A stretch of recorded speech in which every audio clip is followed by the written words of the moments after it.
Hello everyone, welcome in my video. आज की इस वीडियो में आप देखने वाले हैं डीएवी क्लास 5 का हिंदी चैप्टर नंबर 2 लौह पुरुष। चैप्टर 1 में करवा चुकी हूं। अगर आपने नहीं देखा है तो उसका लिंक आपको डिस्क्रिप्शन में मिल जाएगा और भी सब्जेक्ट के लिंक आपको डिस्क्रिप्शन में मिल जाएगा। तो वीडियो को लाइक शेयर करिएगा और चैनल को सब्सक्राइब करिएगा ताकि आपको आगे आने वाली वीडियो की नोटिफिकेशन मिलती रहे। तो चलिए शुरू करते हैं। हमारा आज का चैप्टर है लौह पुरुष। लौह का मतलब क्या होता है? लोहा, और पुरुष यानी कि आदमी, यानी लोहे की तरह मजबूत आदमी। तो इस पाठ में लौह पुरुष किसे कहा गया है? तो लौह पुरुष इस पाठ में सरदार वल्लभ भाई पटेल जी को कहा गया है। ये पाठ जो है उन्हीं के बचपन की एक घटना पर आधारित है, उसी का एक भाग है जिसे आप इस पाठ में पढ़ने वाले हैं। तो चलिए शुरू करते हैं। हमारा काका, मैं आगे पढ़ना चाहता हूँ। बालक के स्वर में दृढ़ता थी, यानी बालक ने दृढ़ता पूर्वक यानी मजबूती से कहा कि काका मैं आगे पढ़ना चाहता हूँ। तो पिता ने क्षण भर उसकी ओर देखा, मतलब थोड़ा सा हल्का सा उसकी ओर देखा और कहा कि अगर तुम शहर चले जाओगे पढ़ने के लिए तो खेत के जो कामकाज होते हैं उसमें मेरी मदद कौन करेगा, मेरा हाथ कौन बटाएगा? तो पिता के उत्तर से बालक उदास हो गया। जब पिता ने ऐसा कहा तो वो बच्चा जो है वो उदास हो गया। उसने साहस बटोर के हिम्मत जुटा के कहा कि मैं छुट्टियों में घर आकर के खेत का कामकाज देख लिया करूँगा। तो फिर पिता कहते हैं, नहीं नहीं, तुम्हारे दोनों भाइयों सोमा और नरसी से मुझे बहुत आशाएं हैं, यानी कि बहुत उम्मीदें हैं कि वे कुछ करेंगे। और छोटे काशी, छोटा भाई जो उनका काशी है, उसको भी मैं पढ़ाना चाहता हूँ।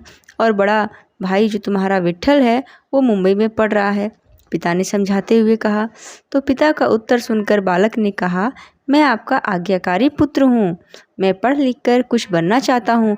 कोई भी बाधा मुझे आगे बढ़ने से नहीं रोक सकती। कृपया आप मुझे पढ़ने की अनुमति दीजिए, यानी कि आप मुझे भी पढ़ने की अनुमति यानी कि आज्ञा दीजिए। बालक का स्वर और विचार सुनकर पिता ने सिर हिलाकर उसे आगे पढ़ने की अनुमति दे दी।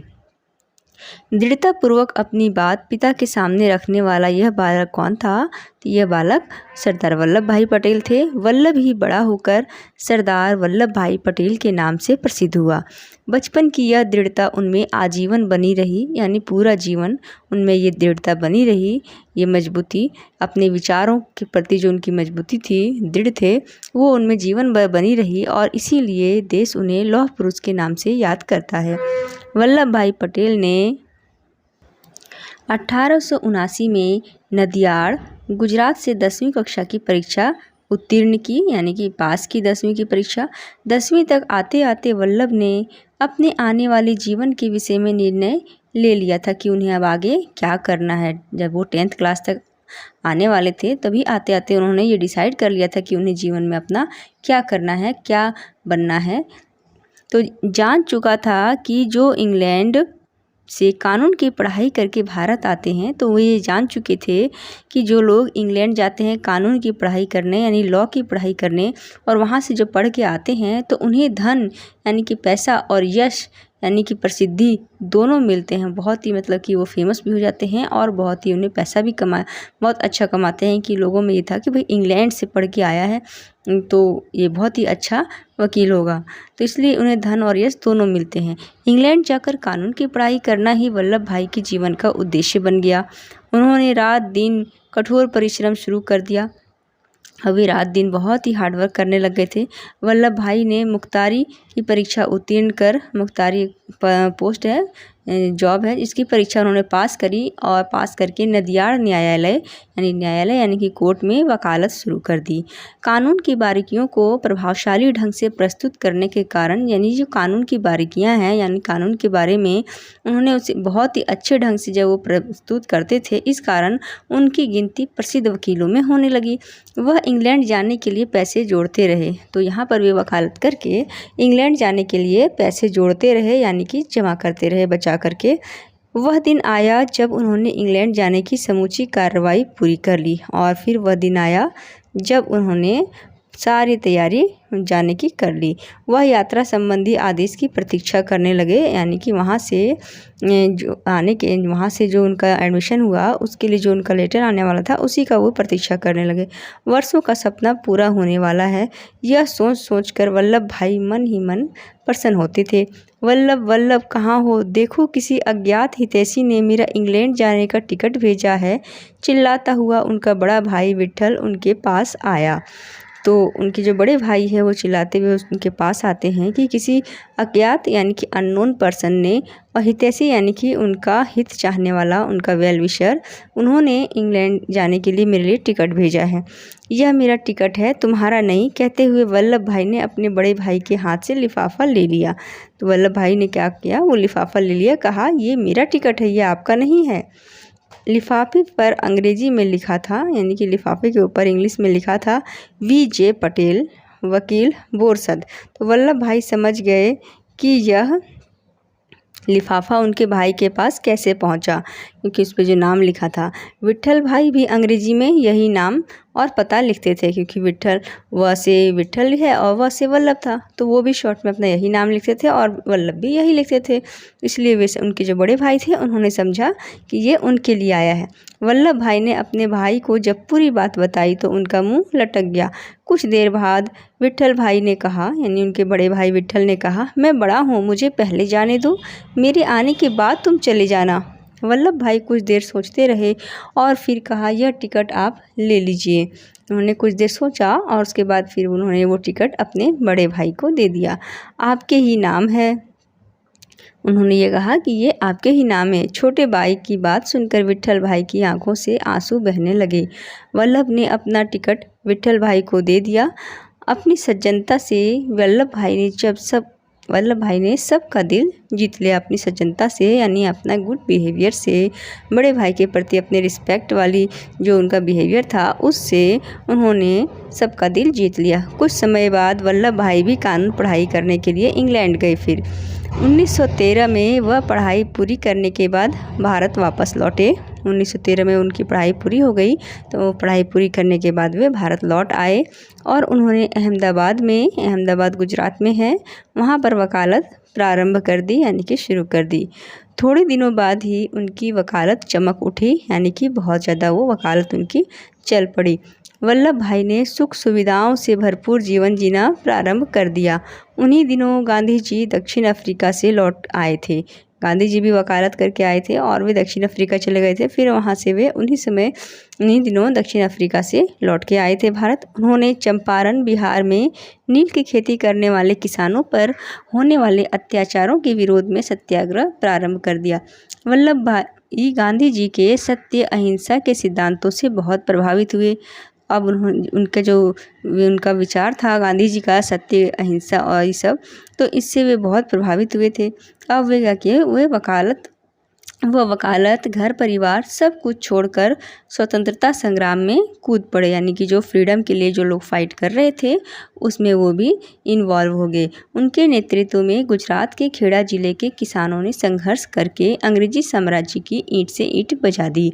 उनके नेतृत्व में, यानी कि उनके लीडरशिप में, गुजरात में एक जगह है खेड़ा, वहाँ पर किसानों ने अंग्रेज़ों से संघर्ष किया, यानी अंग्रेज़ों से फाइट करी और फिर उनकी ईंट से ईंट बजा दी, यानी कि उन्हें काफ़ी परेशान किया।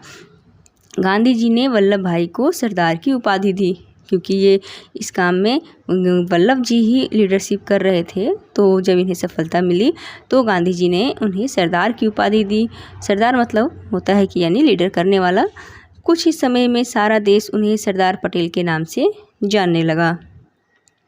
अपने त्याग, परिश्रम, दृढ़ता और संघर्ष से वे स्वतंत्रता संग्राम के मुख्य नेता बन गए तथा जवाहरलाल नेहरू, मौलाना आज़ाद और महात्मा गांधी के सबसे निकट सहयोगी माने जाने लगे, यानी कि सबसे क्लोज, उनके सबसे नज़दीकी सहयोगी, यानी कि उनकी हेल्प करने वाले माने जाने लगे। 1942 का वर्ष आ गया।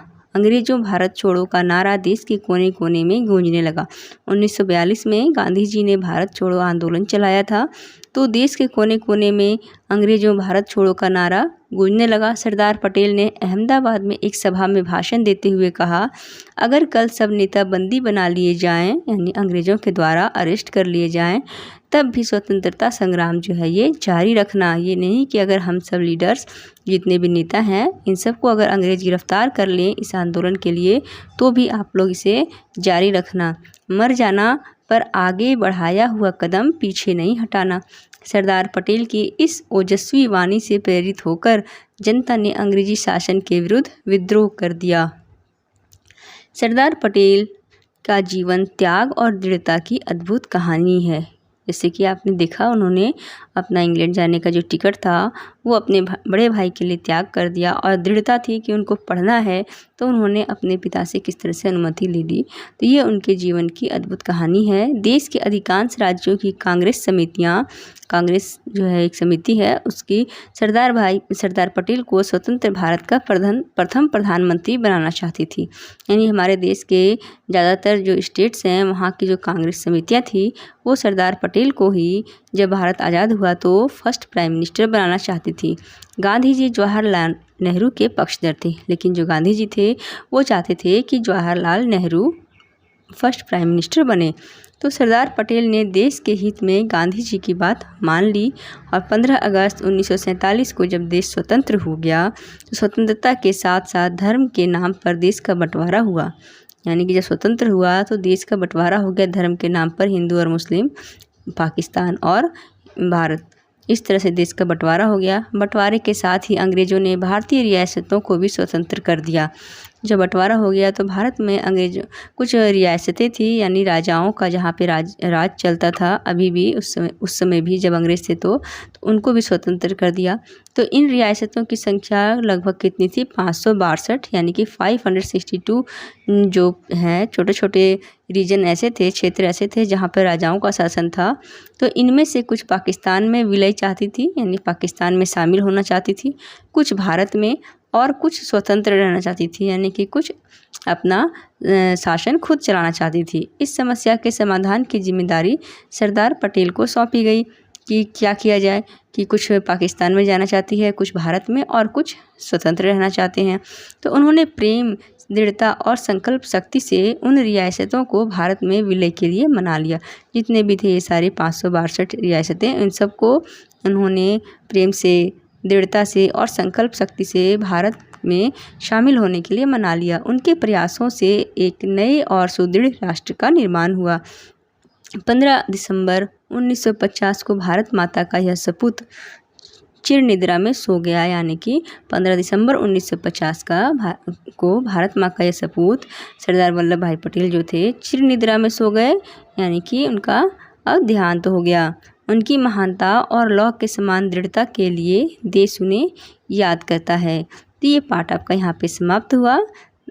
वीडियो अच्छी लगी तो वीडियो को लाइक जरूर करिएगा और अपने फ्रेंड्स में भी शेयर करिएगा। चैनल को सब्सक्राइब करके रखिएगा ताकि जब मैं से क्वेश्चन आंसर की वीडियो डालूँ तो आपको उसकी नोटिफिकेशन मिल जाए।